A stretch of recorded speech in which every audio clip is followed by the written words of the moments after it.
position vous convient, vos jambes, peut-être avancer un tout petit peu vos pieds. Voilà, pour que le corps soit bien confortablement installé. Nous nous mettons tous en état d'hypnose chaque jour sans s'en rendre compte, que ce soit lorsque nous sommes absorbés par un livre ou un peu dans la lune. Ces états d'hypnose spontanée sont courants et naturels et modifient notre perception corporelle et sensorielle, ce qui va permettre son utilisation à visée thérapeutique. Une médecine alternative applicable à beaucoup de domaines et dont l'efficacité n'est plus à prouver. Alors on peut faire beaucoup de choses.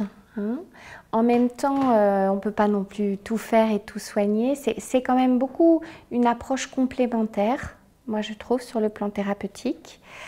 C'est vrai que toutes les pathologies dites fonctionnelles, donc les gens qui dorment mal, qui digèrent mal, il y a tout le domaine de la dépression, de l'anxiété, et puis tout le champ de la douleur, puisque c'est quand même vraiment là qu'on en parle le plus, parce que c'est une vraie approche thérapeutique intéressante, tant dans la douleur aiguë, les gestes douloureux, les interventions, que la douleur chronique.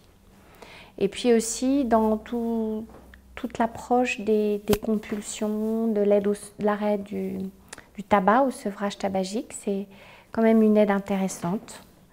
Les troubles du sommeil, c'est intéressant aussi. Le sevrage en médicaments qu'on dit psychotropes, les anxiolytiques notamment, les antidépresseurs, ça peut être une aide intéressante. L'hypnose peut être utilisée pour soigner de nombreux troubles, mais aussi être un complément ou une alternative aux anesthésies lors de certaines interventions. Être opéré en hypnose, pas de quoi avoir peur, cela fonctionne aussi. J'ai fait l'expérience d'accompagner des patients pour des interventions. On a fait certaines interventions sans aucune anesthésie, même locale. Et effectivement, ça a permis aux patients de supporter de manière... Il a supporté, il a dit que c'était douloureux mais très supportable. Il sentait mais c'était pas vraiment douloureux. Le plus souvent, l'hypnose est utilisée en hypnoanalgésie en complément d'une anesthésie locale, pour éviter une anesthésie générale par exemple. Mais on peut arriver, moi c'est l'expérience que j'ai faite, à vraiment permettre à un patient d'être opéré rien qu'avec l'hypnose, parce qu'effectivement ça modifie la perception douloureuse. Notamment ça agit sur la composante émotionnelle de la douleur. L'hypnose existe depuis de nombreuses années, de nombreux siècles même, et est aujourd'hui largement médiatisée grâce notamment aux nouveaux moyens de communication dont nous bénéficions. Loin de l'hypnose de spectacle, l'hypnose thérapeutique est reconnue en France comme une réelle alternative efficace à la médecine traditionnelle. Oui, c'est une alternative, c'est un complément ou une alternative.